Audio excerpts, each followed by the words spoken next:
Okay, great. So again, yes, we encourage the use of the chat box, the Q&A box. If anything comes up during, I'm going to set the tone and do a little bit of education first, just so we're all on the same page. A lot of people have a lot of questions. And basically, I'm then going to pave the way for our panelists to answer some moderated questions and then perhaps some questions from the audience, which I'll be kind of screening and filtering to them as well. So let me start by introducing myself. My name is Anissa, and I'm so honored to be doing this panel specifically. And my background is I've been in the field of mental health care and addiction for about 13 years. And through that time, I've had the pleasure of working with veterans and first responders, mostly with mental health care, whether it's PTSD, anxiety, depression, addiction, whole spectrum, even just some transitional challenges. I've really been able to help and support many veterans who came to me for that type of support. So it's been an honor to do that and to meet such wonderful people. I'm also myself a member of the LGBTQ community. So I just want to put that out there because it's helpful to have that perspective, especially when working with people from that community. So I'm double honored to do this panel for you today. And I'm so excited really to pave the way for our panelists to provide their perspective, because I find that to be the most valuable part of these trainings. Obviously, that's why we do them in a panel format. So I'm an educator, right? So I'm gonna educate. I'm gonna give you the textbook information first for about 15, 20 minutes, not too much. Um, Again, just to kind of create an even playing field, and then we'll segue into more in-depth discussion and use the panel as a form of education for the remainder of the time. So, everyone kind of perceives topics like this differently. Okay, so there's a lot of stigma when we talk about veteran populations and when we talk about the LGBTQ plus community. So, when we overlap the two, there could be even more stigma. And I just want to say that if any content in my slides you don't agree with, you're not sure about, this is just my perspective of the education from my lens in terms of the work that I've done working with veterans from the LGBTQ plus community. But that being said, if you have questions or you have a comment or your own personal experience, and I'm talking to you, the panelists, but also to the attendees, right? We value those perspectives. So for sure, if there's something that resonates with you that I did not cover, we welcome that, right? And that's what these panels are for. So the layers, I just want to start with the layers. So I got the pleasure of knowing a little bit about the panelists that you're going to meet today. And one of the things that can be pretty significant with veterans in general are the layers of identity that they tend to have, meaning this is somebody that grew up one particular way and then decided to take on a career choice that created an additional layer on top of their identity that they grew up with, right? So that in itself, we call that different things like acculturation, assimilation, right? And then when you add additional layers to that. Let's say gender, race, ethnicity, geography, gender identity, sexuality, right? It just adds layers in terms of what that person navigates. And it doesn't always have to be what they struggle with, right? Clinically, we see that a lot. So some of my slides are going to actually present some of the challenges that this community might face. And then some of those slides, when you flip the coin, are going to highlight areas of resilience and strength that this community also embodies. So I just want to start out by saying when we talk about stigma, there are subgroups that are additionally affected by stigma um, in a way that, without marginalizing it, there are higher rates of stigma with certain populations, women in the military, those that have experienced sexual trauma, LGBTQ, people from the Vietnam era, those that served during that era, veterans that served but did not see formal combat as it's qualified, right? People with legal involvement. So any veterans that fall into any of these categories, and probably more, might face additional stigma or misunderstanding. So it's worth noting that the focus area that we're talking about tonight is in one of these categories, and it's just important to pay attention to. So let's look at some stats. So there are an estimated 1 million LGBTQ plus veterans in the United States, and these veterans can face increased health risks and unique challenges. Many may receive care at the VA. Others are unaware of what services are available and have certain concerns attached to that. So the VA actually has like all of these initiatives and a pretty big push to be a provider that is competent and able to work with this population. When I did research on this topic, almost every other site I found was like a quote from the VA saying, we can work with LGBTQ veterans and here are the reasons why. So whether or not that's actually happening, we'll probably hear from our panelists to find out. But publicly, there is a big push for them to be a provider that's capable and competent and confident in working with members of the LGBTQ plus community.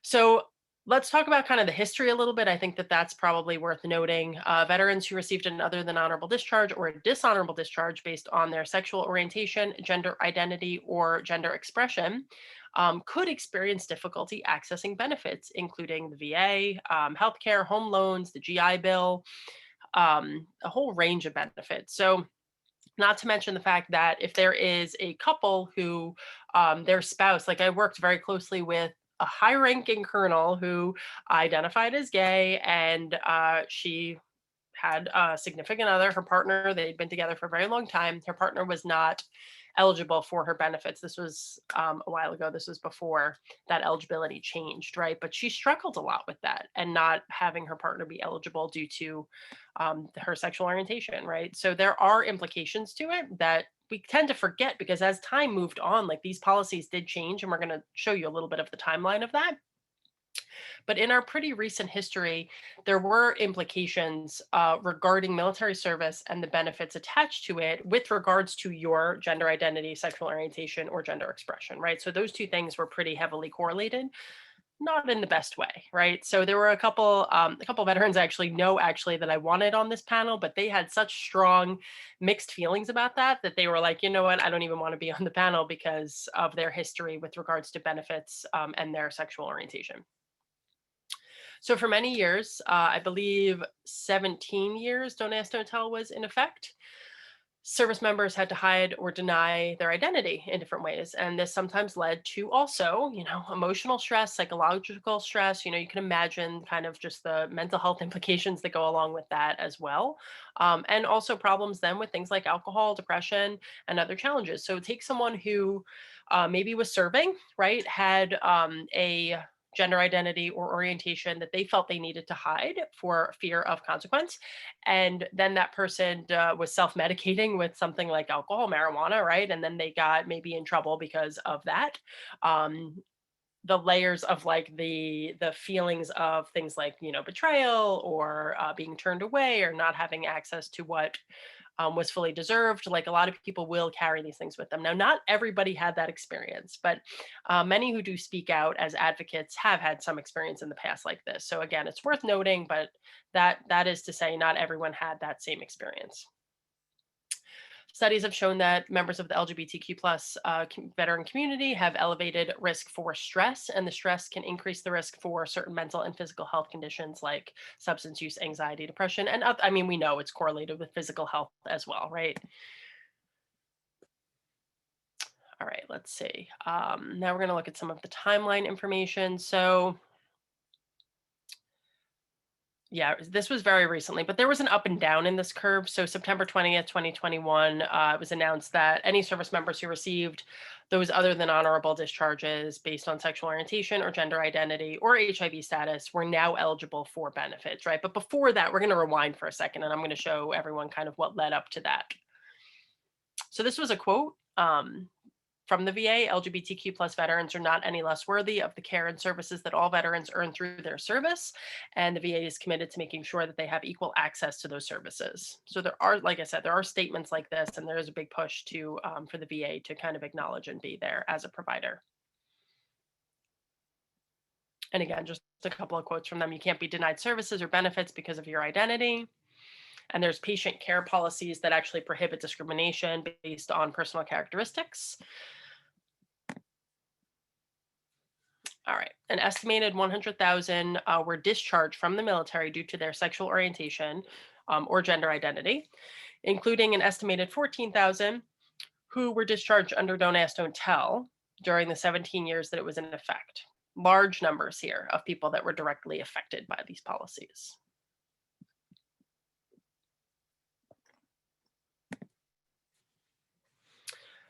So yes, these policies did change over time, and then some veterans were eligible for what's called an discharge upgrade, where they can basically say, this is something that happened, and I'm going to advocate for my discharge status to be upgraded to an honorable discharge.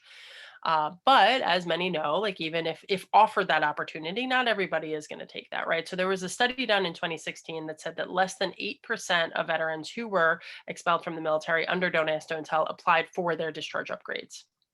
So less than 8%. So it was a very small number that actually went to bat. And I think that's increased over time. I couldn't find like a statistic from this past year, but still the number is lower than the total amount of people that were affected by it.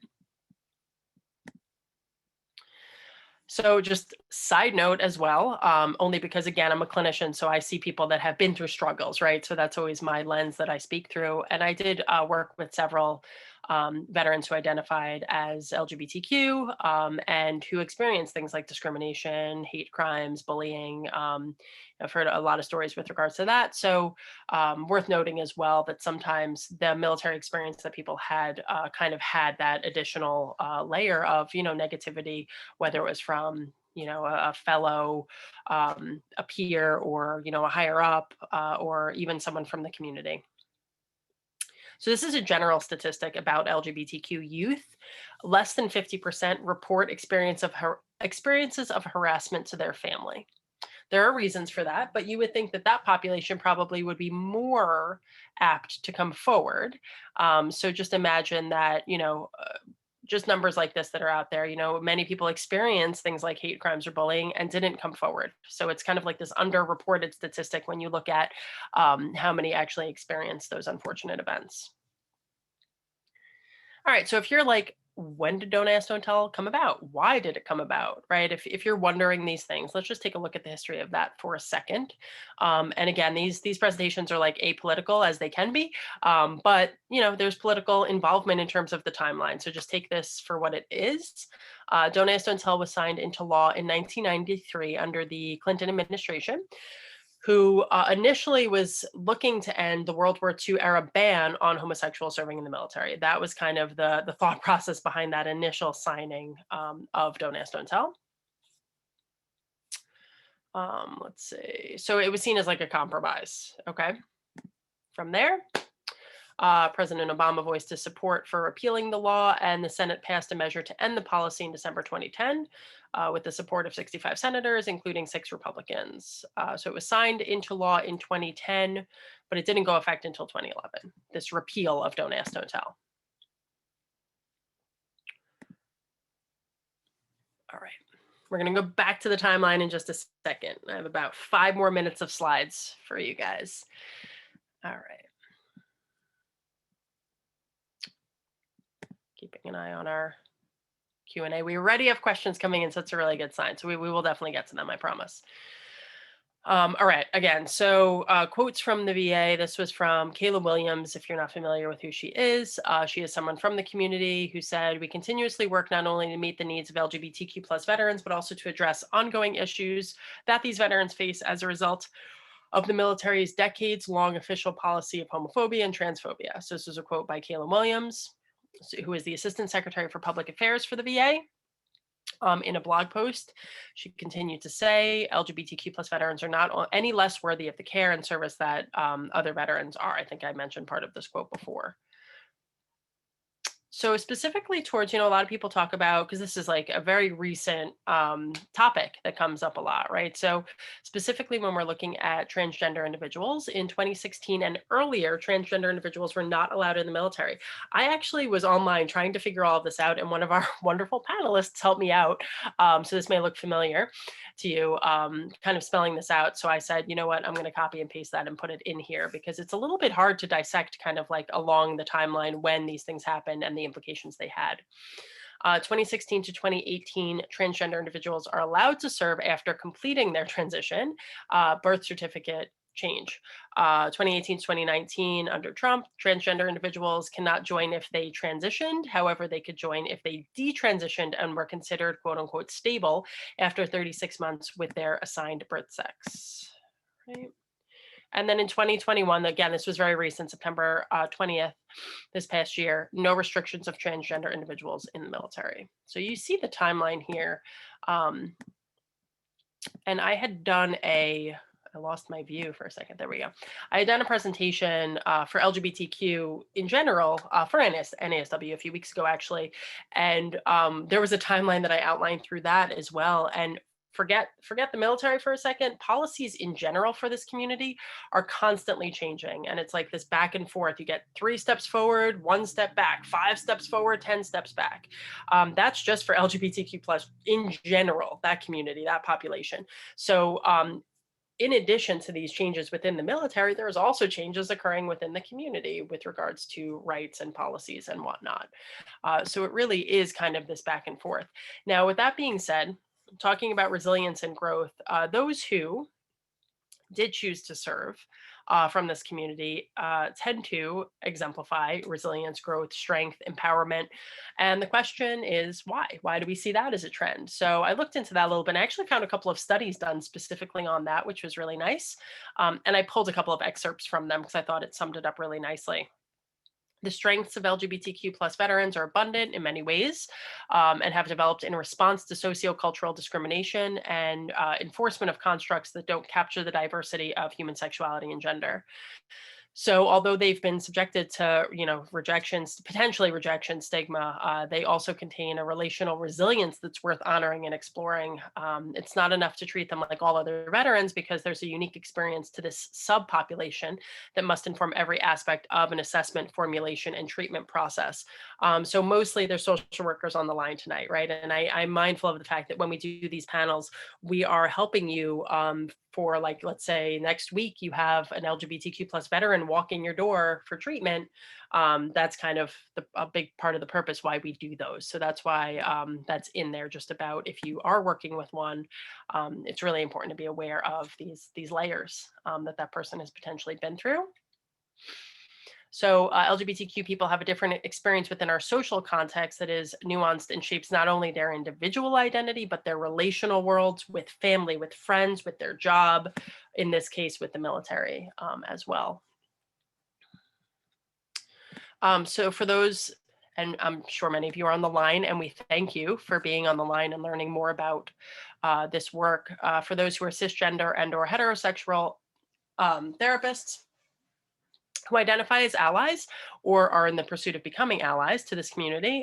We encourage not only being more knowledgeable of the impact of minority stress on this community and the history that goes behind it, but also to have a recognition of the strengths and resilience of the community that has never stopped serving or loving despite the opposition that they faced over time, right? So the internal strengths that have been kind of developed in order to cope with this minority stress and the virtues both contribute to the resilience that I would like to just recognize and appreciate before we segue into the panel. So this is my email address if anyone needs to find me. But as Amelia said, really your certificates and that process goes through NASW. I will pop my email in the chat box as well. I always encourage people, we're all in this community together. So if there's questions that come up after today, feel free to reach out to me. But that being said, I'm going to stop my share. We're going to switch over to the panel. Thanks for your patience. 1 second. All right. So I would like to introduce our panelists for today. And I don't really read bios because I feel like it's just reading a script on a page. So what I would like to do before we start is for each panelist to introduce themselves and tell us a little bit about who you are, anything that, basically your bio, but you're telling it, anything about your history that you want to let the attendees know, and what brought you to this panel today. So we have Xander, James, and Katie on the line with us today.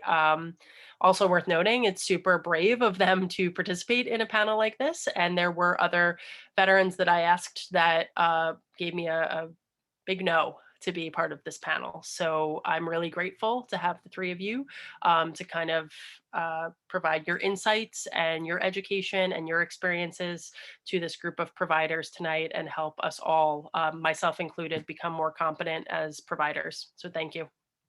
And Xander, would you like to go first? Absolutely. Thank you very much. Well, I was invited to be on the panel, so that's why I'm here. I'm a licensed clinical social worker. I do a lot of psychoeducation. And so for me, this is an opportunity to not only speak about my experience, but also the experience I've had, not just as a trans veteran, but also working at the VA as a social worker and working with the United States Navy as a social worker, specifically with active duty transgender service members. I was responsible for assisting just around 300 sailors and Marines going through a gender transition during the Trump administration, and there was no hiccup at all in any of that process. And a lot of people don't know about that. So at least not with the Navy on the West region side. I don't know about the Army or, but with the Marine Corps and the Navy, we were chugging along. Nothing stopped us. So I always like to let people know about that. And also, I'll talk more about things about my work at the VA and DOD, but I live in Orlando. That's Lake Eola behind me right there. It's one of our beautiful lakes in Orlando. We have 100 lakes here. It's quite a beautiful city. So I just wanted to showcase that. Very nice. Thank you. I'm just going to go in order. James, can you go next? Good evening. My name is James Edward Beckton. I'm here in New York City proper. I am an Army veteran, 74 Delta, 154 Bravo, and I'm here existing, starting up a new business, an entrepreneur, starting a company called the Beckton International Black Theater and Arts Consortium, LLC. And I'm here because I was invited, and I'm here to see what words of wisdom I can impart. Thank you so much. Katie? Yeah, hi. Katie Chen. I am still currently serving. I'm in the New York Army National Guard, which is a reserve component, but I am active duty because like any business, you need full-timers to run it. So I'm active duty in the National Guard. I do have my master's in social work. I took a break from being full-time in the military, got my master's and did my internship at the VA and then worked there for a year in the homeless program. But then I realized that I miss being full-time in the military. So I went back and I've been there now for a couple years. I've been in for 10 years now, so I'm about halfway towards retirement, although I don't think I'll get out at 20. And I identify as a lesbian. All right, thank you. I did see a couple questions come in that I want to just look at here. All right, so a couple questions about the timeline, and just because that was just discussed, and I'm going to backtrack from there and ask you some other questions as well. But there was one that came in, the transgender service timeline for both 2016 to 2018 and the current 2021 onward. Do you know if this applies to binary trans folks or non-binary trans service members as well? And this is for any panelist if you know about this. I can tell you between 2016 and 2018, when I was working, at least with Navy Medicine West on our transgender care team, that there really wasn't, there was no non-binary aspect, right? The military is a very binary structure. The individuals who wanted to maintain a non-binary identity, most of them didn't come to us because they didn't want to do an official medical gender transition. They only came through the transgender care team if they wanted to go on hormones or have gender affirming surgeries, which the military performed either on base or sent out into the community through TRICARE. So most of the non-binary members would never have even come through. If we had people who came to us because they wanted to start a gender transition and they said they were non-binary, we didn't approve them because there's no non-binary uniform, there's no non-binary housing, there's no non-binary, right? There's no non-binariness in the military. So those individuals tended to get out. They would get diagnosed with adjustment disorders and they would get discharged. They wanted to get out of the military. It's not like they were kicked out. They wanted out so they could go be non-binary in the civilian world. Yeah. I'm glad that you brought that up. I've actually worked with a few that were diagnosed adjustment disorder, and it was directly related to sexual orientation or gender identity. So the other question that came in, are all who are discharged because of Don't Ask, Don't Tell eligible to get upgrades to honorable discharge? I believe the answer to that is yes, but you do have to go through the process of the discharge upgrade. If any of the panelists have a different answer, please feel free to jump in. I think it depends on if their dishonorable discharge was only contingent on their sexual orientation or gender identity. If there was some other factor, I don't know if it impacts it.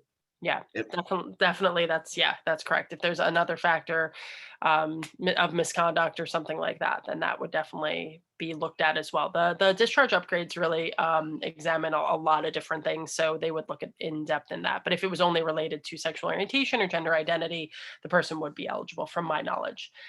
So I kind of skipped this before. Can you each just tell us how you identify, what pronouns you use? And then, you could even segue that into like, at what age did you come out, or were you comfortable with your identity?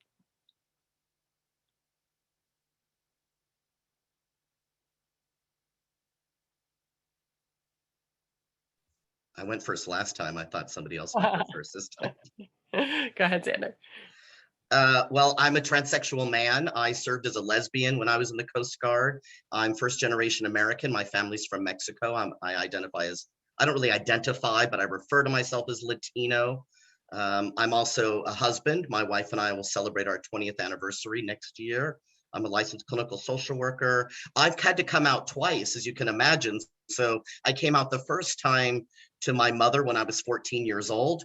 And how she responded, well, she gave me the book Ruby Fruit Jungle and stuck me on a bus and sent me to go see my grandma. So if anybody's read that book, I don't know that 14 is an age appropriate reading for Ruby Fruit Jungle. But I still have vivid memories of the grapefruit scenes. Let's just put it that way. I came out to my father when I was 20. My parents were divorced. So I came out to my father when I was much older, 20 years old, not a big deal. Again, it's Mexican Catholic family. Nobody seemed to really care. And then I came out again when I was 39, or I should say I disclosed. It's less common to say came out or come out in trans community. I disclosed my trans status to my father at age 39. My mother by then was already deceased. His response to me was, send me some website so I can look it up on the internet. So that was the response from my family. Thank you. James, Katie. Ladies first. Yeah, so I was a sophomore in college when I came out, so I think that's like 19 or 20, and I was going through ROTC at the time through SUNY Albany, and Don't Ask, Don't Tell was still in effect. So I remember when I signed my thousands of pages of commitment, one of those pages within there was stating whatever I tried to see if I still had a copy. I guess I don't. But however they worded Don't Ask, Don't Tell, if you're gay, you won't say you are. So I remember signing that, and at the time I was very, very deep in the closet and had no idea that I liked women. So I didn't think of anything of it, but then 2 years later came and I started dating my first girlfriend, and I was in this space where I couldn't really come out to anyone other than my immediate family. So I started with my mother because she was my best friend, and she was very open and warm to it.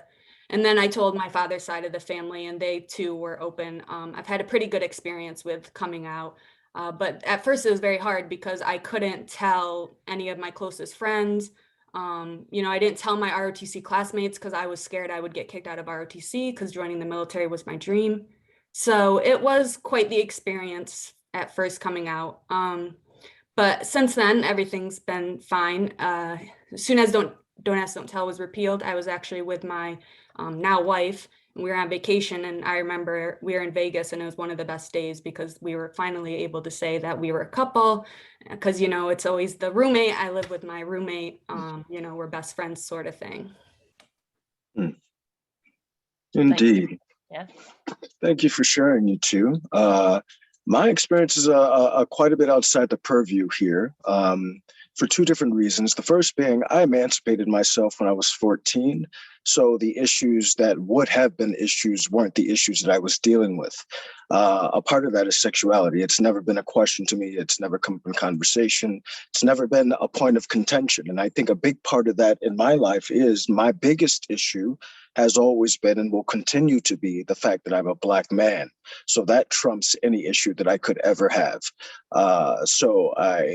It's fascinating to hear about coming out stories because there was never a reason to. I never did. There was just no reason. It wasn't contentious in my upbringing, but it did come to head to me as over the last fall. I was part of an independent film. It was closing, and one of the young PAs came out to me in front of everybody. And that's the first time that's ever happened. I've never had someone come out to me. And he was like, so, if you don't mind, we had some conversation. He was like, if I could just call you up if I have questions or concerns or anything. I was like, sure, come on through, brother, man. Whatever you need, I'm sure I can help you. And then the one time that he called was the one thing that I couldn't help him with. He says, I'm at this point where, how did you come out? What was coming out like for you? I have to go through this. And I couldn't say anything because, as I said, it was never an issue. Like my sexuality since growing up was never a question. Like I remember my mother asking me, and I said, quite honestly, I don't know. I like everybody, and that's the truth, and that's always been my thing. Bisexuality, pansexuality. It's always been a person thing for me. Always. I've been in, it's just how it is. So when it comes to having to express myself, to me, it's really no one's business except for whoever I'm being intimate with, and that's how I've always carried it. So it's nice to hear. Well, I don't know if it's nice.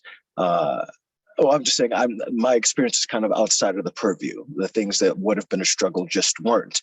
But that did shade my existence, and that, so much of existing as a human being, period, is being empathetic and seeing people for who they are and giving that genuine and full-hearted open love, which a lot of us just don't get,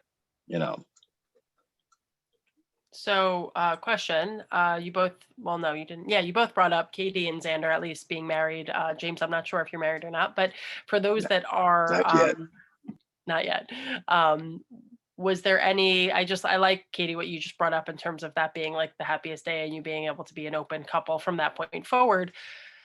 Marriage benefits with regards to your spouses, anything relevant that you could discuss with regards to that and how that might have been affected? Yeah, so I was commissioned for 6 months once Don't Ask, Don't Tell was repealed. So I was a baby lieutenant, just fresh. So I've had the privilege of not really experiencing some of that some of the older veterans have experienced in terms of benefits. So as soon as that was repealed and they started recognizing gay marriages, all my benefits I can give to my wife. I mean, she's in too, but we have no problem with that now, which is a great benefit to us. But yeah, if I would have been before then, it would have severely affected it. Like you spoke about earlier with housing, college, there's so many benefits in the military.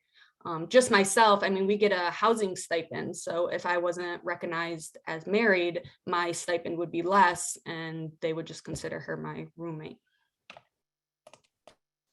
Yeah, well, I'm a lot older than people probably think I look. I got out of the military in 1988, so I'm 55 years old. So my wife and I definitely weren't married back in those days.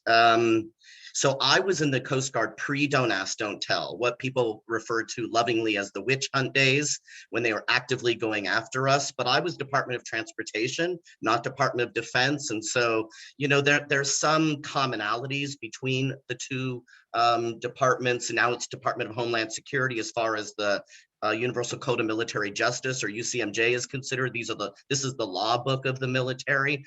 So the Coast Guard inevitably would probably have to have followed the same rules, but they're governed in slightly different way. And I think that protected me so that I didn't experience, too much, too many problems. But as far as being married, I am a service-connected disabled veteran, and I get not only my disability compensation is for me plus a dependent, because the VA does recognize my marriage. And that's, of course, because I'm now legally a man and I'm married to a woman. And so Margaret and I married prior to same-sex marriage being legalized, because I had already transitioned and changed my birth certificate and was able to get a marriage license as a result of that out in California back in 2005.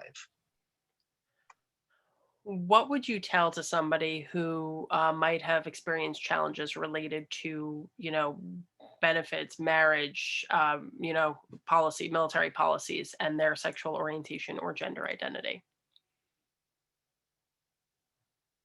maybe if it's something that is still carried today as like source of resentment, or if it led to different challenges emotionally or psychologically.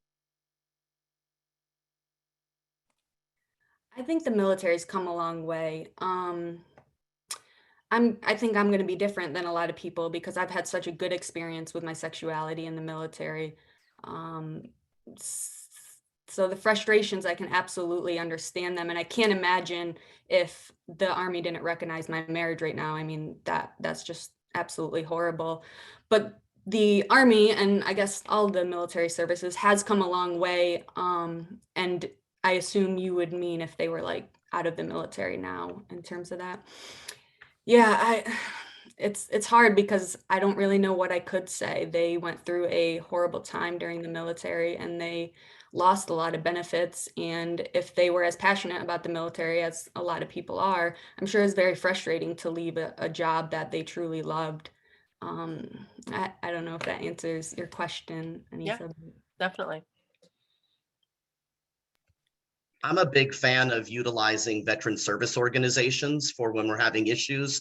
So AMVETS, or American Veterans, Disabled American Veterans, Veterans of Foreign War, the Student Veterans Association, the Transgender American Veterans Association, SPARTA, which is for trans, primarily also LGBTQ active duty personnel, the Modern Military Association of America, which is made up of active duty personnel and their family members and veterans that are all LGBTQ identified, or some configuration thereof.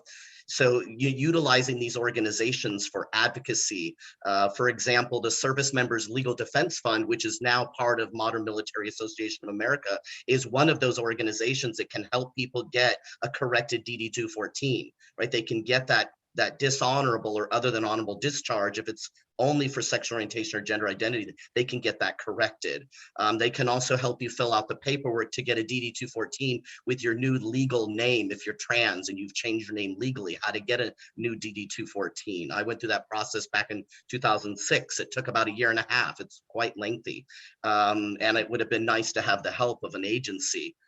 So, starting off at that level with the self-advocacy, like, here's the organization, here are the tools, and empowering individuals to go out there and advocate for themselves and get assistance with that advocacy. I find that a lot of times that can alleviate some of the more distressing emotions that are right on the surface, so then they can go and speak to, I don't work as a psychotherapist, so this is not my world. I was a clinical case manager, but they can go and speak with a psychotherapist about other underlying issues, not these like situational issues that can be remedied almost always.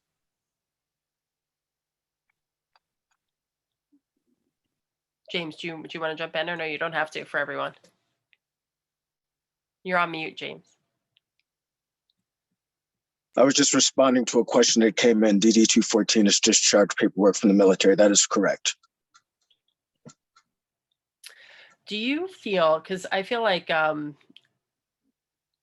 these panels usually have people that are pretty resilient and strength-based and empowered and have kind of had their own experiences that were mostly, good, or they made them into positive experiences. So I'm glad to see that for you three, for sure.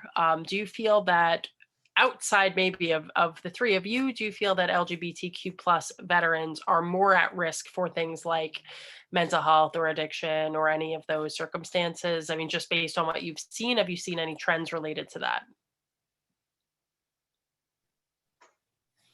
I can't say that I have. I don't believe so. I think that there are individuals who may be LGBT and veterans who have had very, very unfortunate life experiences. But I don't think that because we're LGBT, because I'm a trans man, I don't think that makes me more vulnerable or makes me more susceptible to mental illness. I think that minority stress is an impactor. I think that social stigma, I think that lack of family acceptance, and I know that there's been significant changes in the last 60 years around these issues. So I don't want to make it sound like, I think many people still think that things are terrible today. And I'm like, well, you should have been around 40, 50, or 60 years ago. That things are, it's like paradise now compared to that. So, you know, it's the decriminalization of homosexuality is a good start. Same-sex marriage is a good start. You know, repealing Don't Ask, Don't Tell. The Bostock ruling in 2020 that now Title VII, you know, people can't be fired from their jobs based on sex discrimination. Like, these are really good advances that have been made. And so what I find, quite honestly, when I'm working with people is that they don't know about these advances. I was speaking with, I'd say at least 2 or 3 people in the last 6 or 7 months that are part of the LGBT community. They had never heard that the Supreme Court ruled that discrimination against sex includes gender identity, gender expression, and sexual orientation. I believe they didn't learn about that because it wasn't made public, because unfortunately, or fortunately, I don't know how you think, it was under the Trump administration and they didn't want to give him a win. And I think that's a disharm to our community. I think they should have publicized it anyway, but I think they held back from that. I also think that I was talking with somebody recently who didn't know that same-sex marriage had been legalized in this country. It's been years, right? And so it's one of those things where a lot of people don't know about the advances. And so that then impacts how they feel about themselves, how they think society feels about them. And I think once we can correct some of these errors in thinking, that can have an impact of making them maybe feel better about themselves. So this is all my personal opinion. I don't have anything to back it up, but I would say being a lesbian or a woman-loving woman in the Army is slightly easier because it's that man's world. You know, you're around a bunch of guys. They know you like girls too. They don't really think anything of it. But I feel like the gay men and especially trans individuals have a harder time. I can't say if I think they're more open to mental illness or substance abuse, but when I was company commander, I had a soldier who was coming out and was transitioning male to female, and the backlash she got, I can't imagine how she felt with some of the things that were said about her. I had another soldier who was nearly having a panic attack because she would have to be in the barracks with her and she wasn't comfortable with that. And there's just a lot towards trans individuals. And I remember one of my soldiers, he was one of my senior non-commissioned officers, so he had quite a bit of time in the military, and he literally looked at her and said, you know what, this all sounds familiar. I remember when they started allowing gay and lesbian and bisexual people in the Army, and the same things were said. It was, how are we going to sleep in the barracks next to them? They're going to, you know, want to have sex with me, and all that silly stuff that was said. So I can't directly relate it, but I do think I would say that lesbians have an easier time in the military, and some of those gay men and those trans individuals definitely probably experience a little more backlash than us. And thank you both for jumping in. And Xander, I like how you specified, like, there might be a higher risk based on environmental or situational things that occur to that person. They're not more predisposed, right? So like that community, among other communities, could be at higher risk for discrimination or bullying or something that minority stress that could put them in a higher risk bracket. And I know a couple of people had questions come in about this, and I think that's worth looking at. Like, if there's somebody that has nothing but positive experiences, they're not going to be at higher risk. The fact is, it really depends entirely on the situations that occur to them over time. Yeah, it's like if you have fewer adverse childhood experiences, and you know the bullying or the hazing, the harassing that kind of goes on, it's not going to impact you. That's not necessarily to the same degree as somebody who, you know, has like 10 out of 10 on the ACEs score. You know what I mean? Like, that's just, I think that makes sense to people. Right? The more minority stress, the more social stigma, the more family rejection. So, but I don't think it's correct to assume that all LGBT people have family rejection. And I don't think it's, and not even religious rejection, right? Like I think that assumption is incorrect. And if we come from a place of assuming that, then I think we can become paternalistic toward our LGBT clients and treat them as if they're fragile victims, and they might actually be victors. Yeah, very well said. other misconceptions, I like that Xander kind of broke down a few just now. And Katie even brought one up, like, oh, this person, is now going to want to have sex with me because we're in the same unit, the same barrack, Are there other misconceptions that you've heard regarding this community that you would just want to bring up and kind of like air out for the attendees to hear? Things that maybe you've heard that you're like, yeah, that's way off base, and that's something that's not actually true. Also, the misconception that they're fragile, right? Like that's something that's that I agree with. It's not. It wouldn't be helpful to have that assumption working with somebody. And if there is a fragility, because we're clinicians, Anders, so like a lot of what we're looking at is the LGBTQ veteran population that's coming to our office for something like depression, anxiety that they might have had, if they were not a member of that community. So there's other areas of fragility. So like if I'm working with an LGBTQ plus veteran, I'm not going to assume, oh, they're struggling because of their sexuality or their gender identity. There could be something completely unrelated to that that has created that mental health issue. So I love the assumptions and misconceptions you guys are bringing up. I think that they're really helpful. Are there any others that come to mind?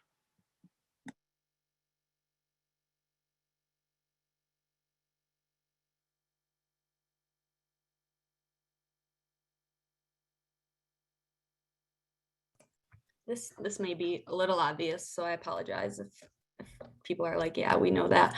I think a big one is your sexuality being so fluid. And I think we're starting to break that point where we need to fit ourselves in a box. But I know my generation, so I'm 32, I still feel I need to put myself in a box. So I did it earlier. I said I identify as a lesbian, but I struggle every single day with putting myself in a box because, like James was saying, sometimes I just feel more pansexual. So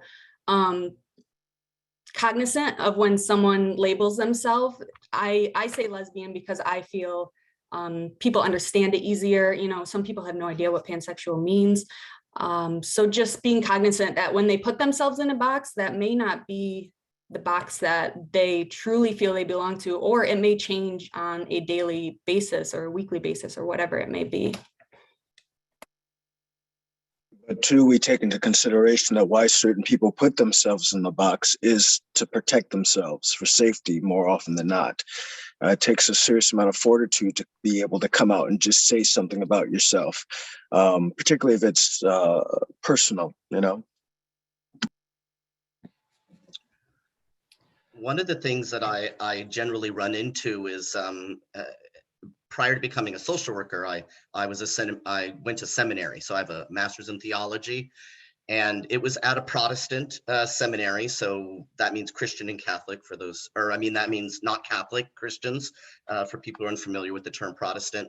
And one of the things that I come across, it's pretty often people will make comments like, they'll be talking about religious abuse or religious exclusion or a religious bias, and they'll only mention Christianity, which I find really interesting because even in the United States, we're a pluralist society. We have many, many, many different religions represented, and there's not really a one in total that really gets this right. There might be congregations, there might be certain parts of denominations, but even if you take some denomination that most people would think is a fairly benign as far as hostility towards LGBT people, like Unitarian Universalist. Well, you can go to every single Unitarian Universalist or UU church around the country, and you will encounter a wide range of opinions on the topic of LGBT people, right? It's not something that is universal. So I just like to let people know that it can be any religion. I've read documents from the Baha'is that are anti-gay, right?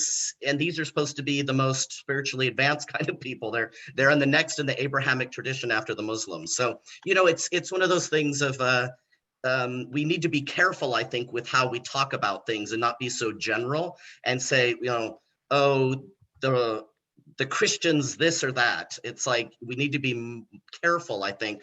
And the reason I say that is because there are a lot of us in this community that are people of faith, that are clergy, that are lay leaders, that have a very, very sacred relationship with their higher power. And I think we dismiss that when we talk in such general terms. Another great point. Thank you so much for bringing that up. So if we don't have any other misconceptions, assumptions, there are a lot of questions about discharge upgrades. But before we get to that, I kind of like to go with the flow of the conversation, and it feels compelling to bring up right now. I know in the work I do a lot of trauma related work, and our screening questions related to past traumatic experiences are very specific in the type of language to use. Because if I ask you the wrong question about a trauma history, it could completely go one way or the other. You might say, I am not talking about this at all. I'm not disclosing it at all. They didn't ask me the right way. Or you might say, okay, I'm comfortable and I'm going to go there, right? Which is what we want people to do as providers. We want people to be open and honest and authentic, and we want to give them the opportunity to do that. So, with regards to sexuality and gender identity, what's the best way to ask about that? So let's say you're going to your primary care doctor even, and you walk into that person's office. What are you comfortable with as far as people asking you, as providers, asking you about your sexual orientation or gender identity?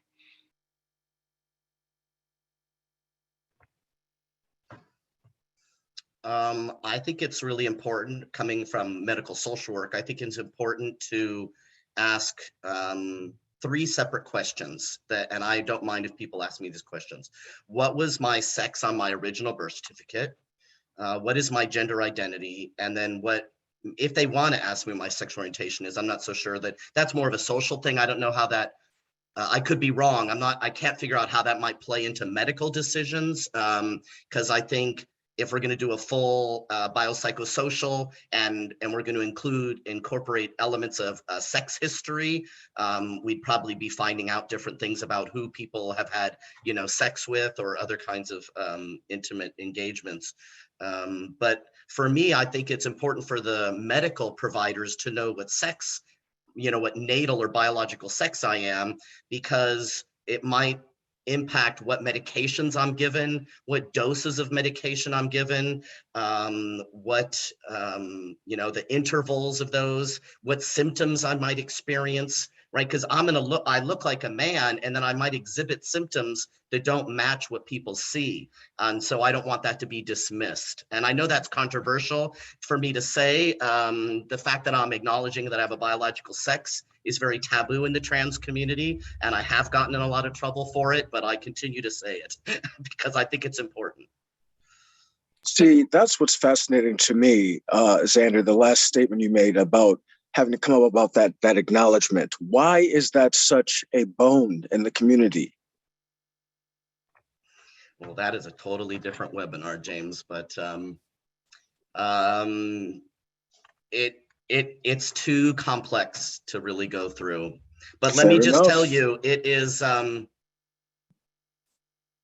it has cost me dearly. I'll tell you that. I have been kicked off of committees. I've lost jobs. It's a bone. People they won't stop biting. See, to me, that's really the issues that we should be speaking about, just the overall opinions and opinions that people really have no business having about somebody else. That's what we should be addressing. Because the fact that, Xander, that's a point of contention just boggles my damn mind. I'm just saying this because, as I said earlier, I'm a Black man. All of my issues in life are because I'm Black to somebody everywhere on this damn globe. So it's easy for me to exist knowing that as a Black man, I don't care. Like, there's nothing you can do to me. You can't bother me. It's just, so when I hear about things like this, these people seemingly creating issues to complain about, to me, it's like, well, obviously you ain't got shit to complain about. That just boggles my mind. Just mind your own damn business. Whoever's in my bedroom, whoever's in your bedroom, who's ever in anybody's bedroom, that is your business. Nobody else's. That has always been my bone. Mind your own damn business. Are you in my bedroom? No. People. Katie, do you have any thoughts on it? Yeah, I'll try. I don't know if I can follow up on James like that. I would just say that, a lot of the doctors I've gone to recently, I feel they include your sexual orientation better than they have in the past. And I remember it wasn't too long ago, it had to maybe like 7 years ago. Amanda was seeing my wife Amanda was seeing a medical provider. It was a military medical provider, and he asked if she was sexually active, and she responded yes. And he asked her if she wanted to be on birth control, and she said no. And it never, I don't want to say it didn't click. I don't know if it was ignorance or just being homophobic, but my wife sticks out like a sore thumb, like, she's a lesbian. So just being cognizant of that. So many times I'm just assumed to be in a heterosexual relationship for however I'm dressed or looked that day. So just not assuming, and we have so far to go with that as a society. Every day I feel I'm assumed that I'm just heterosexual. So I think it's good that the providers are putting that on forums nowadays and asking, when you do your intake. And Anissa, if you don't mind, can I elaborate on earlier when I was talking about pansexual? Please. Yeah, so the reason I said that is because, just to clear things up, I feel that I just love someone for the way they are. So I don't care what's under your clothes. I don't care, what sex you were born with. I don't care if you transition, nothing. I literally don't care. I feel I just fall in love with someone. I saw some questions over on the side, so I just wanted to clear that up. That's why I identify as pansexual. I'm sure others, identify as pansexual for different reasons, but that's just why I said that, just to clear that. I was looking at the Q&A. I forgot about the chat. So thank you also for reminding me on that. And it looks like some of the panel or some of the attendees are answering each other as well, which is good. Oh, James jumped in too. Thank you. Yeah, super helpful. You guys are great jumping in and answering the questions as they come in. Okay, so Katie, just to go back to that though, screening question wise, like what are you comfortable with? Let's say I'm going to work with you. What would you be comfortable with me asking? Like, what is your gender identity? What is your sexual orientation? How do you identify? What are your pronouns? Like what questions are you comfortable with coming from providers if I'm trying to explore that with you? Me personally, I think I'm fairly comfortable with almost anything you ask me. I think it's appropriate to ask pronouns. Hopefully one day in society, that is a standard question that we just ask everyone. Sexual orientation, and I guess that's about it. Whatever gives the provider a better idea of me. I'm personally very open to answering whatever you ask me. I don't mind. Thanks for saying that. Helpful.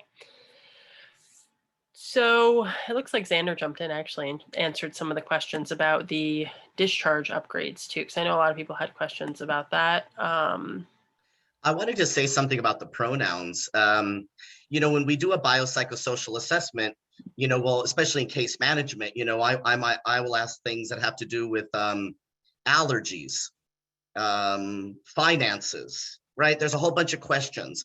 And so it's when I ask somebody, do you have any allergies to food, to medicine, and I notate those down, that to me seems similar to like asking somebody, or, are there particular pronouns you want to be used for you?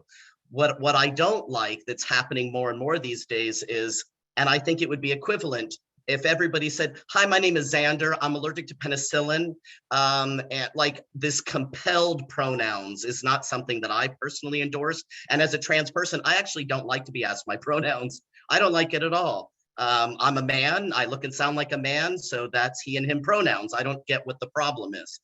Now, if I look and sounded like a man, but I wanted other pronouns, I think it's on me to say that, sort of like making sure when you go to the potluck, are there any nuts in any of these things, right? Other than making big announcements, who's got the nut allergy? Let's make sure there's no nuts anywhere, like they do on the airplanes with peanuts, right? Like I think sometimes we can go a little too far. And so again, this is another unpopular view, but it's, and I'm not alone in that. There are a lot of us that don't really like it. It's sort of like, why have I gone through all of this to still keep outing myself constantly? Yeah. Yeah, no, that makes sense. So, we have a long thing that just came in. I'm going to look at that in a second. Do you feel like you, I like that what you just said about outing yourself constantly. When I've spoken to LGBTQ people, and myself included, like I feel like you go through this constancy of self-disclosure.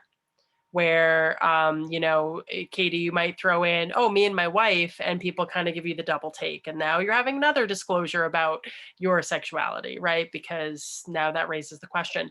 Do you feel like there is a constancy of that for you, and in any way related to your service? Like, I know, when I talk to, for example, like female veterans, they'll say, I constantly have to explain, like, yes, I'm a woman, but I was in the army, and, let me tell you a bit about me, because there's an assumption like mostly it's men in the army. So those layers of assumptions with regards to both, do you feel like you're constantly trying to have to like explain, yes, this is, how I identify. Yes, I was in the military as well. Like those two worlds can coexist. Can you speak to that a little bit?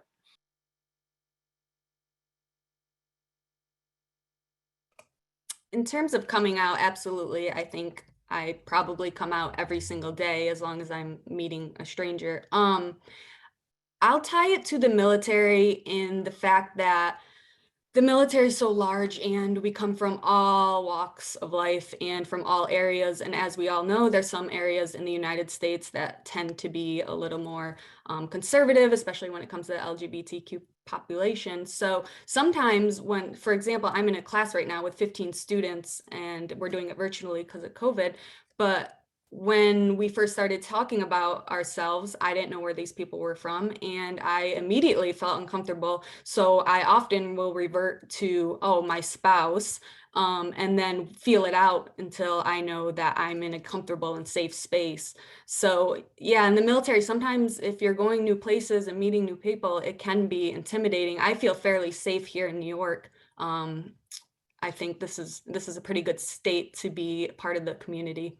But yeah, it's definitely a process of continuously coming out. One time I was doing training down in Kansas, and I was at a hotel, and this woman like asked me about myself and if I was married, or yeah, I think she asked if I was married. And I immediately was like, no, as I have on a ring on my left hand. And I'm like, well, this is awkward because I just look like I lied, but I didn't feel comfortable saying, yeah, I just froze and didn't want to say, yeah. I didn't have to divulge that I was married to a woman, but just you get so uncomfortable so quickly. James is nodding his head. I want to know what he's thinking. Well, it's exactly what I've divulged already. It's just about the fact that we as individuals, and I know this is a part of conditioning of society, but we collectively are so at the whim, if not under the boot and thumb of society's opinions, that it just does us all a disservice. Like, I'm shaking my head because these things that you've had to experience, Katie, that's never been an issue for me. I'm just saying, my perspective is because of the adversity that I have suffered and deal with on a regular, it's just been easier for me to, it just aggravates the fuck out, excuse me. It aggravates me about how society is, how people are. The fact that, Katie, you live in your best life down here, can't even live in your best truth because of what society has done to us, continues to do to us. It just makes me speechless, and this is a part of what makes me angry, as a Black angry man, as they say, and everybody needs to be afraid, blah, blah, blah, but it comes from a place. But I can't even afford to be angry, even though it is warranted because I'm Black. But I'm just saying, it's just the issues of society as a whole, that we're having this panel because of what society has done to us, what the military has done and doing. It's just a lot. I'm just frustrated is all. And I'm going to stop and just mull over my frustration. Well, but I think, something that's important, at least I think it's important to recognize here, is there can be a difference between what we expect and what is actuality, right? I'll give you two examples. I was on public transportation in San Francisco years ago, and this guy got on, this sort of like burly guy wearing a jersey for some kind of sport. I'm not even sure what it was because I don't follow sports. And he made a beeline for me. I must have looked like, that's the person I want to talk to about sports. And he made a beeline for me. He sat right next to me and he started going on and on about some sport teams. And I just kind of looked at him and I said, I don't know what you're talking about. And he's like, football, man, you don't watch football? And I said, no, I like tennis. And he's like, that's cool. Right. So like I could have faked it, and I know a lot of people would do that. They try and like muster up some sort of like, I'm gonna match his macho. No, I don't have to do that.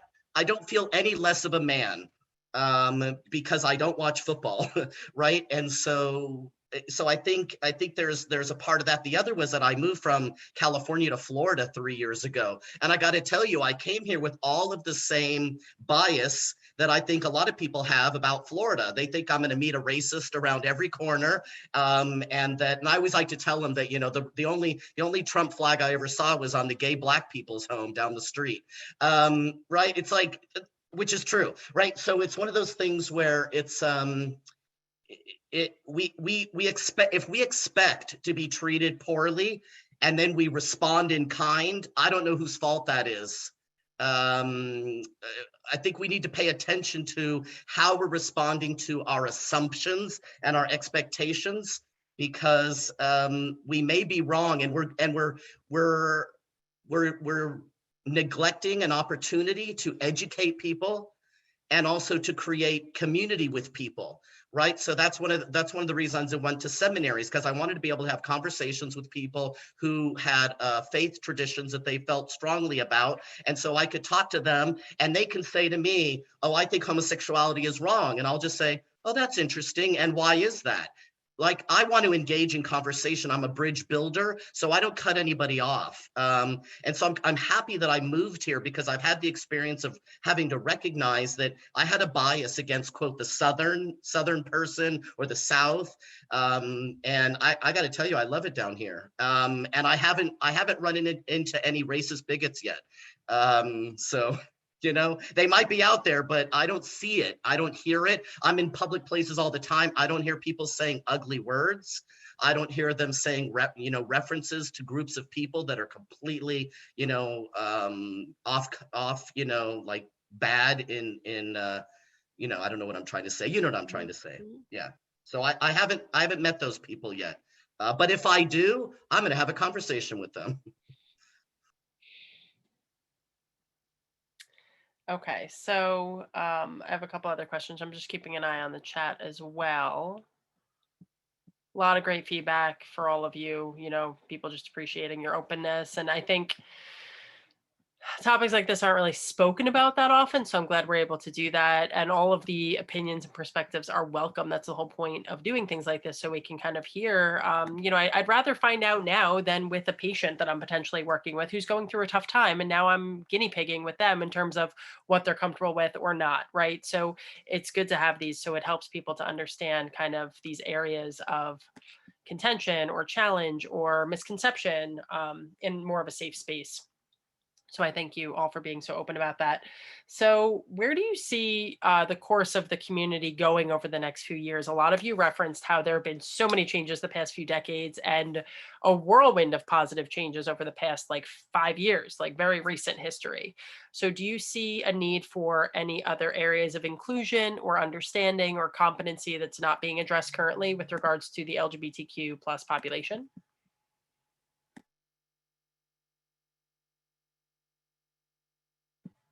Like, what would you like to see more of, or what would you like to see done differently?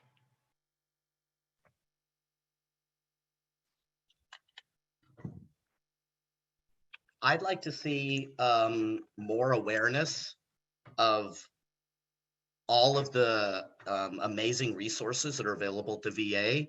I want more people to know. The thing is, the VA can't spend a lot of money doing public service announcements or commercials on television for everything. They focus very closely on homelessness and suicide, and maybe combat PTSD or military sexual trauma or MST PTSD, right? So, but every healthcare system in the VA, and there's over 100, there's probably nearly 200, has an LGBTQ veteran care coordinator. It's typically a social worker. All you have to do is walk into a VA and ask to see the LGBT veteran care coordinator. And that is your advocate within the system. There's so many resources available. As a trans man, I'm getting all of my post-operative care by the VA. They're sending me to clinics all over Florida, out to California. They're paying for all of that. So there's a lot of really great resources available at the VA. That's great. Great answer. Katie, James, what do you think? What do you want to see more of? I think we still have quite a ways to go with transgender individuals. We, we as the military, have been taking different trainings that change every, it seems like 2 to 3 years, on how to be more culturally cognizant of this within the military. And I still hear so many transphobic things. I have a trans sister, and it's just, we do have a long ways to go in the military. A publication just came out a couple weeks ago saying that people in leadership positions, so like commander, first sergeant, they have to take some online training. I don't even know what that consists of, but I can guarantee that it's not very helpful and probably trash.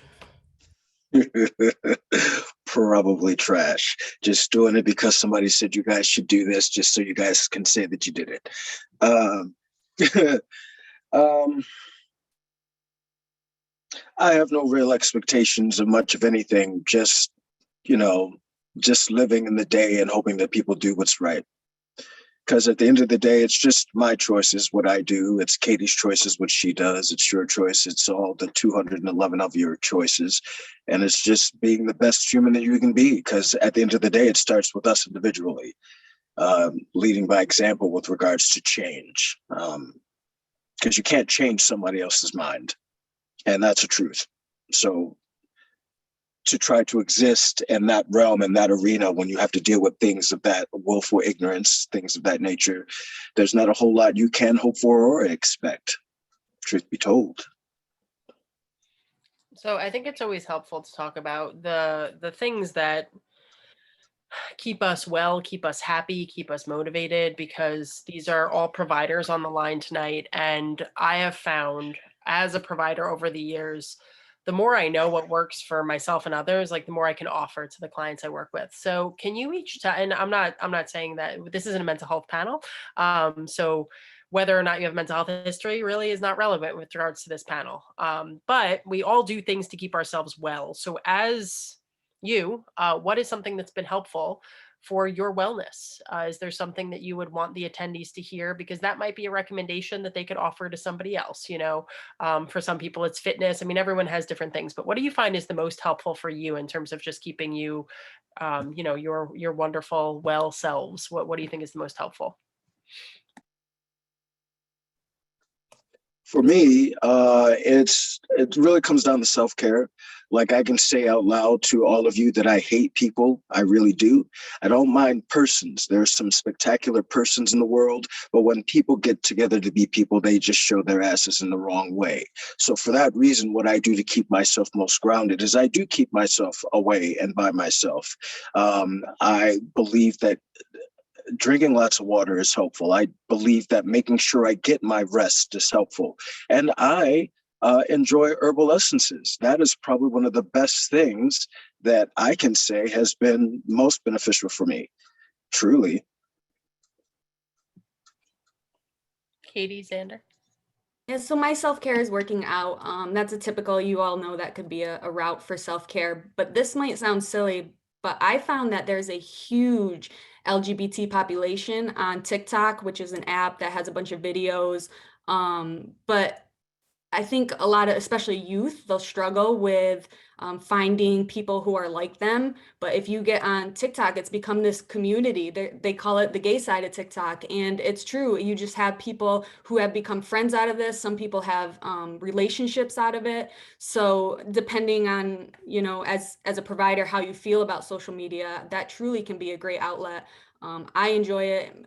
And I think it's hard because we've lived this life where all we see is this heteronormative society. My sister will give me crap all the time because there'll be like a new show which has a main character or even a side character, and they fall within the LGBT community, and I'm instantly watching it. And my sister's like, you just watch any show that has, LGBT cast. And I'm like, yes, because I'm finally represented. I went my whole life without seeing that. So we immediately just jump on it and watch it. So giving them something that they can identify with and relate to, and a community, I think, is huge. When I grew up, I didn't have anyone else in my class that was LGBT, so it would have been nice to have kind of an outlet to relate to.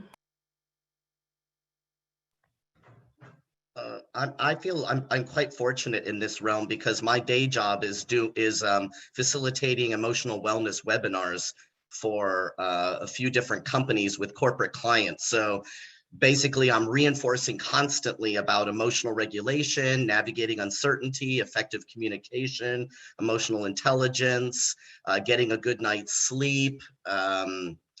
All those things. So it's a constant, and we always start out with a mindfulness practice, and I've been practicing mindfulness since I was 12 years old. My father actually got me my mantra from the Transcendental Meditation staff people when I was 12 years old for my birthday present. So so I've been meditating for many years, and I find that to be probably one of the most beneficial, but definitely getting a good night's sleep. I recommend buying the book Why We Sleep to learn about all the ways that you can improve your sleep hygiene, because that will make a significant impact in your life, just getting regular good nights of sleep.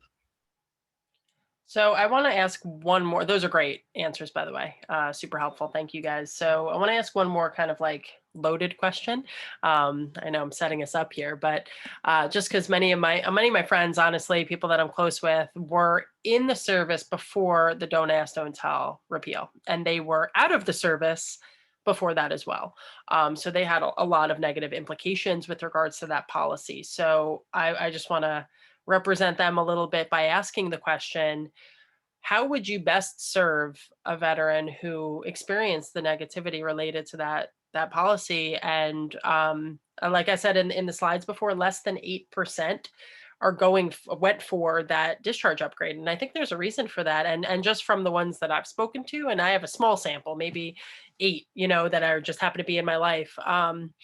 They're like, you know what, I left that part of my life and I moved on, and they kind of just have closure with it. And I find that unfortunate and unfair. And, I wish that they had a different experience. So can you just speak to that a little bit in terms of what they experienced, and just with the assumption that, like, I know as a provider, I've seen it a lot. I know in my personal life, I've seen it a lot. So suffice to say, someone on the line today is going to come in contact with a veteran who feels that way or has mixed feelings regarding Don't Ask, Don't Tell and how it affected them. So I would just love some insights from each of you if you have that.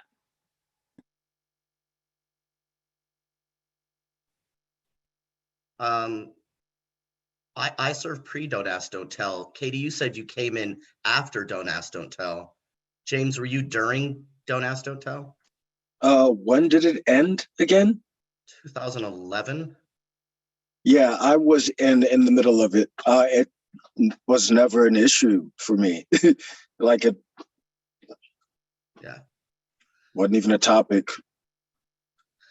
I was in before Don't Ask, Don't Tell, and I remember I knew when I was enlisting in the military that homosexuality was not allowed, right? I knew that, but I also knew that I wanted to serve my country. And so I had to figure out, how I could do that. And this is how I did it, because I also didn't want to be somebody who did a fraudulent enlistment. I didn't want to sign a document that was admitting or denying things that weren't true. So when I showed up to the recruiter's office, he said to me, "Are you a homosexual?" And I didn't say anything. I just sat there and I just sort of looked at him.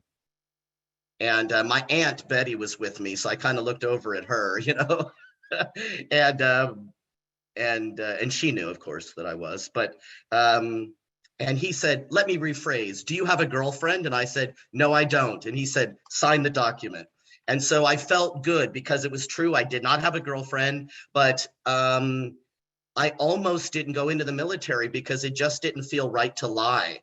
But I'm so glad that he rephrased it. And then I was able to go in under what I thought was not fraudulent, arrangement. So part of the issue for me is that, as challenging as it was to remain closeted in the military to a certain degree, I mean, there were a bunch of us in the military, don't get me wrong. That's a big closet in the military base. So I had a lot of gay and lesbian, sailor friends. There was not, or coastie friends mostly, but it's one of those things where I have to weigh, right? I had to weigh for myself what I wanted to do, what I thought was my calling to serve, and the law as it pertained to the military. And I chose to serve. And so what I did was, the time I was in the military, I did not get into relationship because I didn't want to be breaking the law. And so to me, that's a commitment that I made. And because, you know, if anybody goes into the military under the assumption that, you know, it's against the law to be gay in the military, and they think they're going to go in and all of a sudden just come out and have everybody treat them nicely, that's, you know, that's just a fiction. So we have to take responsibility for the fact that we joined during a time when we knew it was dangerous and it was illegal. And how do we come to that accountability and that responsibility?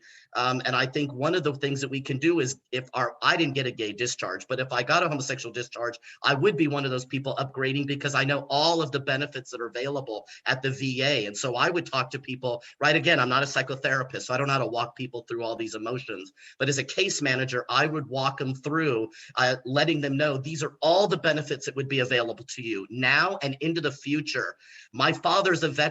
The VA pays for his adult daycare. They're paying for his nursing home to a large extent, right? Like, there are so many benefits. I got a college degree from the VA, you know, for my education benefits. So it's worth it to educate people about what these great benefits are that they're giving up.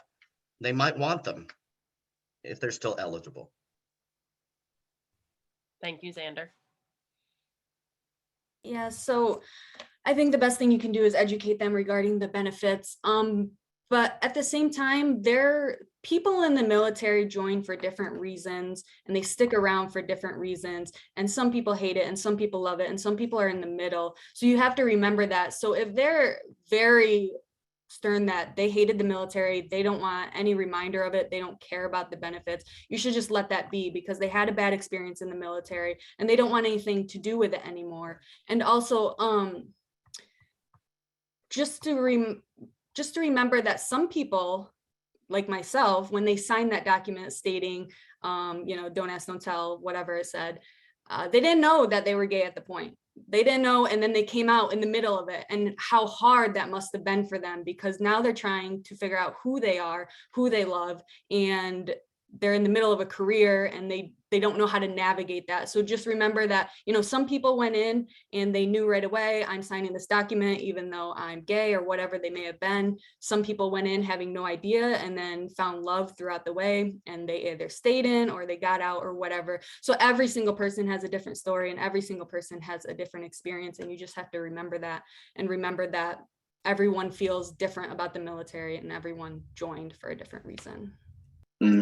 Exactly. The caveat on that, like when that question was on my application, it was, again, no brainer. Like when I was like, what happened to don't ask, don't tell? What are you even asking me that for? I think that was my response, and just moved on. And the fact of the matter is that when I went in, I wasn't going in to find love. I was going in for 3 very particular reasons that had to do with me and had nothing to do with my loins. You know, so it was, like I said, it was never an issue. It never came up. I wasn't in there trying to find somebody to marry. It wasn't on my radar. It wasn't anything. It just, you know, wasn't even a thing. Good answers. Thank you. Okay. Do you feel that I have 2 questions, and that's only if nobody else comes in with questions. We have about 15 minutes left. Attendees, feel free to type your questions if you have any. Question number 1, as far as your identity and who you are and how you define yourself, something that stood out to me with all 3 of you is that you have a lot of layers in terms of who you are. And that's a good thing. It's interesting to see that. It's nice to see that. Do you feel like that's something that has been reflected back to you? Do you feel like that's something that really informs who you are as a person? Is that a strength that you're able to utilize?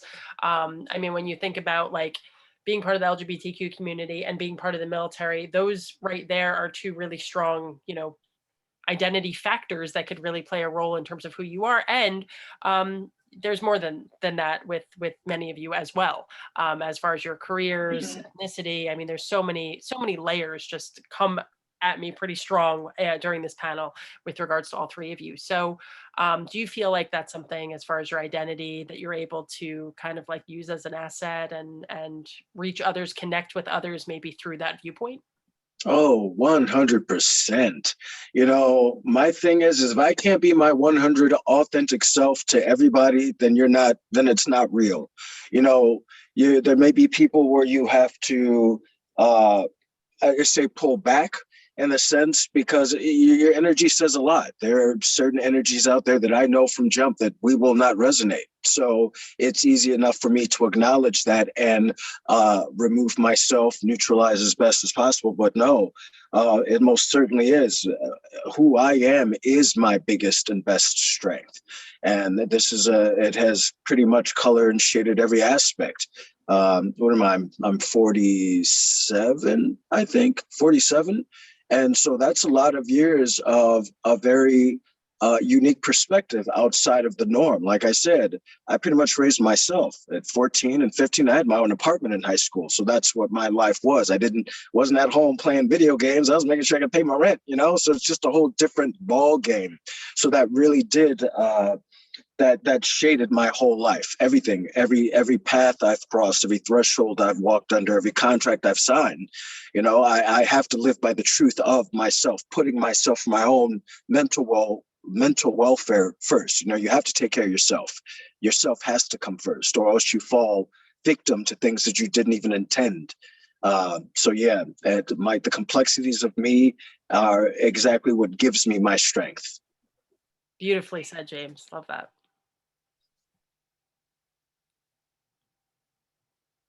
Yeah, I think a large part of my identity is definitely being part of the LGBT community as well as the military. It's almost like 50-50. If someone were to describe me, they would probably describe me as the gay woman in the army.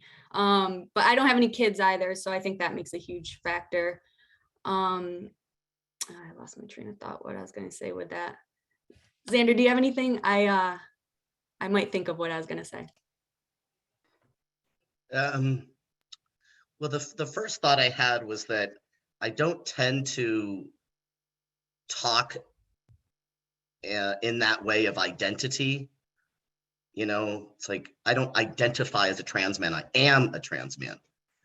I don't identify as a veteran. I am a veteran. And so I think this talk of identity is it's a kind of a newish thing that I don't really I don't really understand it. But the way I think of myself is I have what I call my strength stack, right?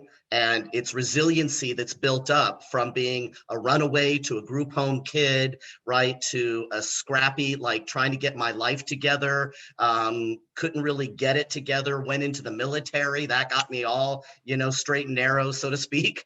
And from there, right, going into law enforcement and like, it's like building that stack up of and going, you know, I got myself into trainings on how to be a better communicator. I was in couples communication classes before I was even in a relationship. Like I wanted to develop skills. And so I think along the way, I've done that. But I don't really talk in the language of identity. So those things all matter and they all are part of my makeup, but I can't parse them out separately. So my next question was going to be, what does resilience look like? And you kind of segued right into that. It's like you see my notes over here.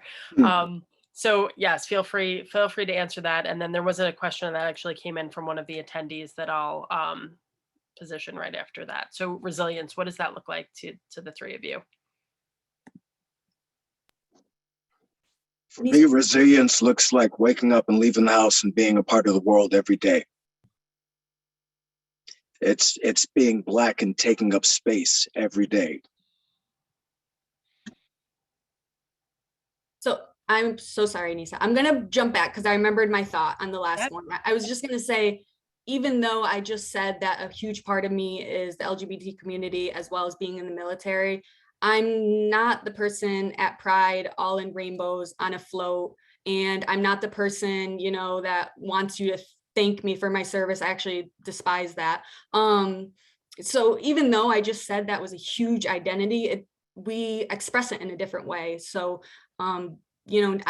Like I said, I have that huge part of me, but you may not know it just from talking to me for 5 minutes. It's something that you would probably have to know being a very good friend of mine. And in terms of resiliency, absolutely. I mean, I think if you're in the military, you're going to have resiliency no matter what. We're constantly thrown at stuff, late nights, the whole 9 yards. So also, we kind of just become immune to it. So I've been noticing things recently. I've been a lot more cognizant of this world that we live in. And I came across something the other day that talked about weddings. And I remember when I was getting married, the forms I filled out all said wife and husband. And you just don't think anything of it because you're so used to that. So that almost to me is a form of resiliency, and probably not a good one, because that is something we should stand up for and be like, hey, you're not being inclusive here. But just almost that we become numb to it. So maybe it's not resiliency, and maybe it's almost us becoming numb, but that's adaptation. You just adapt sometimes. Yes, exactly. I've many times crossed off and just write wife instead, it becomes normal. I think a lot of the things we're talking about tonight, as far as resiliency and overcoming any potential adversity, is more just saying, okay, well, this is who I am, this is how I am, and this is what I'm going to do in this situation, and having confidence and assertiveness around that, which again, the three of you, I'm so grateful to see are able to do that. There are many out there that cannot, or have not, or feel like they can't. So it's so nice that, to have three people like you giving voice to these things in a way that's so confident and just well spoken, right, for people to understand. So someone asked, I liked this question from Annette. In the behavioral health field, we find that veterans engage best and sometimes only with other veterans. Do you have any ideas about how mental health professionals can overcome that when they're serving veterans, or programs that can pair them with other veterans if needed?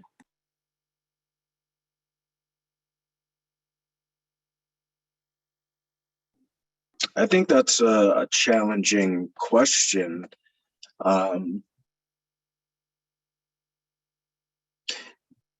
Because I can say that there's a shorthand and a shortcut when a veteran is dealing with another veteran. It's literally shorthand. You've all gone through basic training. You've all gone through AIT. You've all had that E7 that was riding your ass for no apparent reason. We have a shorthand. But by the same token, that's such a good question, because it would be beneficial, I would say, to have a mental health specialist who has gone through the gauntlet. And it's because of that shorthand. You don't have to spend time trying to catch the mental health professional up if they've already gone through and know.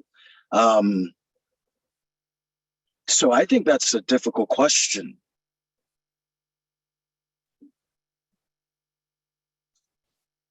So I agree. I think I agree as well. As someone who's not a veteran working with veterans, my first year in the field, they got me learning really quick. They're like, if you don't know all these acronyms, you're going to lose people. So I'm not a vet. I've worked with a lot of vets, and my crash course was pretty brutal. And I listened to every patient I worked with. I was like, tell me whatever you need me to know. I will learn it. I promise I'll stay up all night studying this stuff.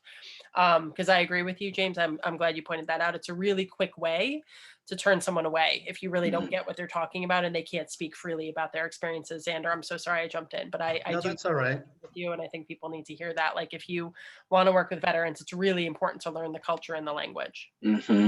Just to understand, that veterans are different civilian now. Like we're now like super civilians. It's a whole different ball game.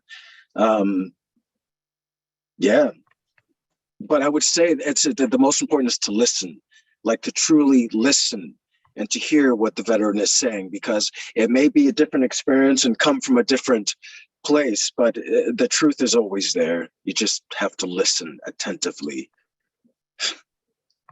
Very well said. Thank you. Xander, go ahead. I was going to say that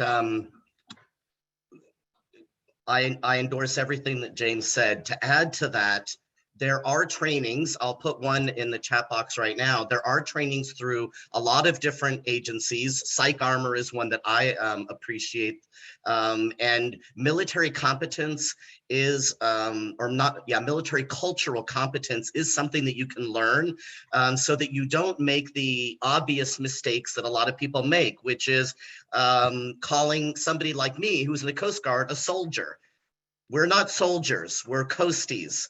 Army are soldiers, Navy are sailors, right? Marine Corps people are Marines, right?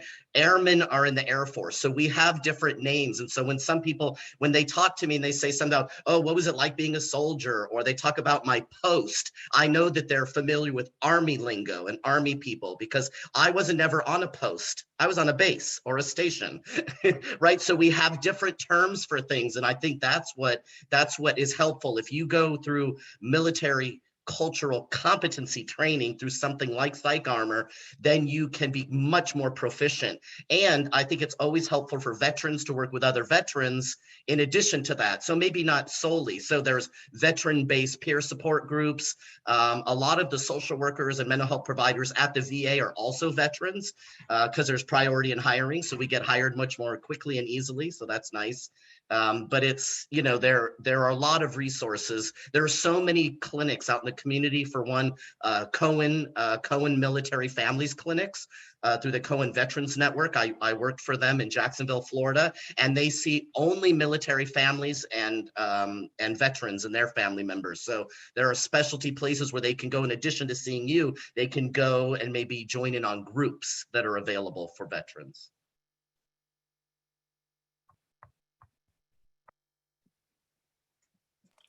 I heard the tail end of that because I was chatting over there. But you have to remember that every single generation within the military is going to be different. So if you talk to a Vietnam veteran, they're going to be very different than who I am and how I relate to the military. So just being cognizant of that. And then for me, I don't think I need to connect with other veterans. But, you know, if someone went to combat and they hit an IED and, you know, they were injured, yeah, they're probably going to want to talk to a veteran. Would I pick the veteran group to talk about LGBT stuff? Probably not. I would feel probably more comfortable talking outside the military. So just remembering like what it is you're looking at and what it is, what services you're providing, what generation of the military you're helping, because we're all going to be different. And we're not always going to want veteran peer groups, but it does help. Like they said, with the lingo, you know, I just said IED and some of you may not even know what that is. So when you're with other veterans, you can just spat off all these acronyms and you know they're going to understand it. So it makes some things easier, but not everything do I want to talk to a veteran about. So last question, and these have all been so helpful. I feel like we went through so many questions in a short period of time. So thank you all for being open, honest, and just insightful. A couple things came in about this, so I just wanted to touch on it. If someone said they had students, but let's say you know somebody from the LGBTQ plus community that wants to join the military, but they're hesitant due to their sexual orientation or gender identity, what would you tell them? Go in the Coast Guard or the Air Force. That's what I tell them. You'll have fewer problems than the Navy and the Army. That's just the honest truth of it. They're smaller. I think that's why. I think I'd have to. Oh, sorry. Go ahead, James. No, go ahead, lady. Go ahead. You first. I think it goes back to what I said earlier. It depends who's saying it. Is it a trans individual? I might say they may struggle, especially if they haven't fully transitioned yet. They're definitely going to struggle in the military. And it always comes down to barracks urinalysis, because when we have to do urinalysis in the military and we have to observe the person going in the cup. So that plays a big role. Those are like the two major things for trans individuals. For those just sexual orientation, I would tell them that it's a fairly safe environment at this point. I feel that it's very open and people are kind of used to gay individuals in the military, but definitely easier again for women. I personally think, from what I've observed, it's going to be easier for a woman loving woman versus a gay man. I agree with what Katie said. And even what Xander said, think about going to the Air Force or something like that, because the other couple services are obviously not so welcome, although it is certainly better than it was. But as I said, for me, I wasn't going into the Army to be sexual. It's like, if you're going to go serve your country, know what you're going for. If your sexuality is a part of who you are, then you live with it, but that shouldn't be what you're leading with. That's my perspective, because when I joined, it was for larger reasons than, like I said, trying to be intimate with somebody. I just want to add for trans active duty service members that all of the branches treat trans service members very differently. And I would not dissuade a trans person who wants to serve from joining at all. I would just recommend that they go into the Air Force or the Coast Guard. And the reason I do that is because the way they process their people is very different. And that has to do with the centralization versus decentralization. The Army is very decentralized in how they do medicine. The Army is very centralized. So every trans airman has to go through the trans treatment team in San Antonio, Texas, period. Right? The Army does it in a very different way. The Navy has 2 transgender care teams, one in Portsmouth, Virginia, one in San Diego, California. They divide the world in half, and you go through one of those 2 teams. So there are very significant differences. I could tell you that whenever I've talked to a trans veteran or a trans active duty service member that's having a lot of problems, they're all in the Army. So Mm-hmm. There's something different about how they do things. I think that will change in the future because the Defense Health Administration is going to be taking over all military medicine. And so it won't be an Army hospital or a Navy hospital or an Air Force hospital. It's going to be a Defense Health Agency hospital. And I think that should change things, because the Defense Health Agency is ultimately over all of this, gender transition on active duty process.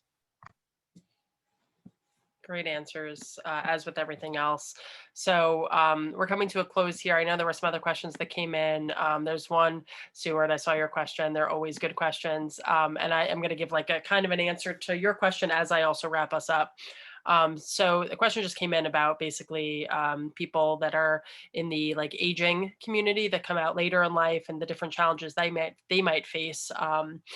So I'm just going to say, bottom line with anyone, because I've worked with a few like seniors who identify as LGBTQ and they're Vietnam era veterans and had legal involvement, like all of these layers of things that really were challenges along the way. So what did I do with someone like that? I asked the questions and I got the context of their histories.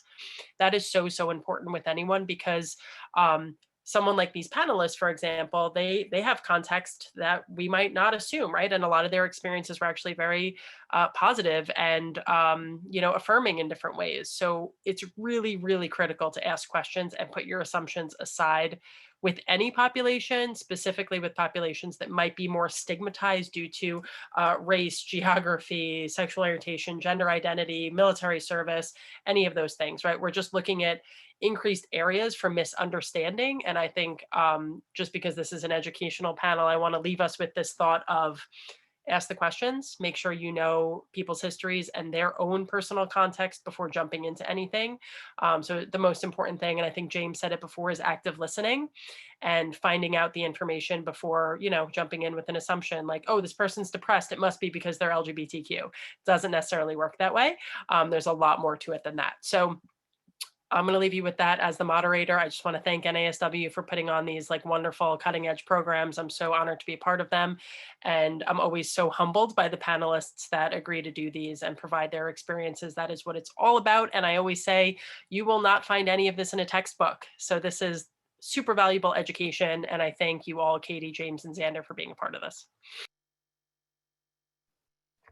Thank you. It was an honor to be here. Happy to be of service. Thank you. I also want to express my gratitude to the panelists from NASW New York State, as well as to Anissa. This was an awesome, awesome panel. I really appreciated everyone's perspectives. And I thought that there was some really incredible conversation happening. And I appreciated bringing up, as you maybe not traditional or not typical perspectives on some of the things. and talking about things that might be controversial, I guess folks were saying. So I thought that was really good, but I will recap what I'm sure everyone else, the attendees want to make sure they get again prior to closing, which is that they will receive their evaluation link to the email that they registered with after the close of this program. It'll be about 5 minutes after the program ends, because we need to make sure it only goes to those of you who attended the presentation and not those who registered. You must complete and submit that evaluation by this upcoming Thursday, which is December 9th. And you will receive your CE certificate within 10 business days of this program. So thank you again, everyone, for your participation. Thank you, everyone who joined us, for your attendance. And I hope everyone has a great evening. Bye-bye.